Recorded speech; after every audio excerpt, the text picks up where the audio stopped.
देश के जाने माने और सबसे सम्मानित उद्योगपति रतन टाटा साहब अब हमारे बीच नहीं रहे।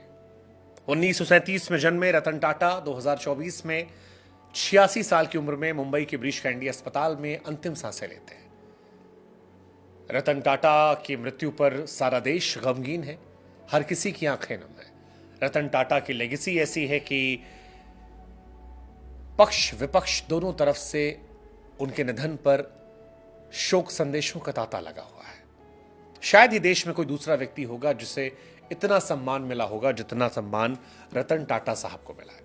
हालांकि मृत्यु इस जीवन का अंतिम सत्य है, हर किसी को एक रोज इससे गुजरना है।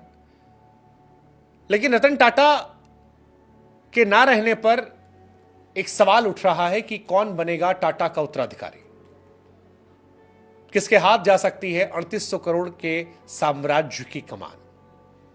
86 साल की उम्र में रतन टाटा साहब का निधन हुआ। मुंबई के ब्रीच कैंडी अस्पताल में आईसीयू में वो एडमिट थे।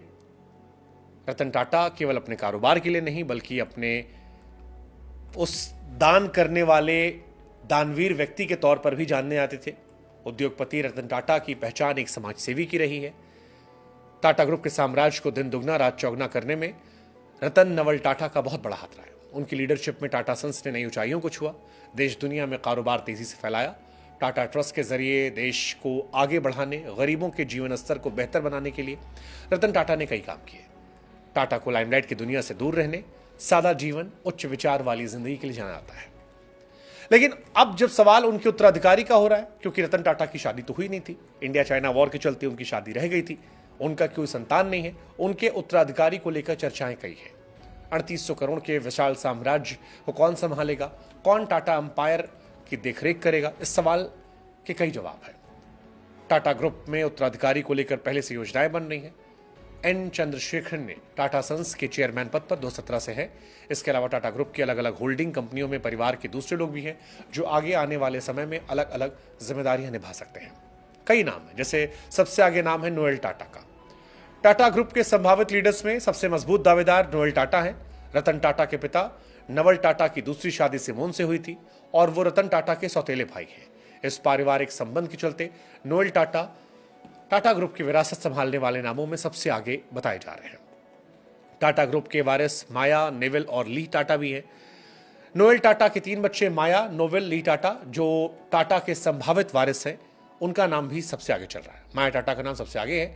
34 साल की माया टाटा टाटा ग्रुप में महत्वपूर्ण भूमिका निभा रही हैं और विदेश से पढ़ाई करने के बाद Tata opportunities fund, Tata digital में बड़े पद पर हैं।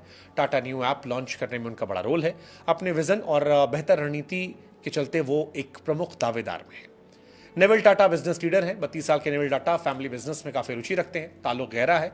टोयोटा की मानसी किर्लोस्कर से शादी करने वाले नेविल स्टार बाजार के मुखिया हैं। ये company hyper market chain trend limited के तहत आती है। उनकी लीडरशिप में टाटा फ्यूचर लीडर की झलक मिलती है और एक मुखिया बनने की संभावनाएं उनमें भी देखी जा रही हैं।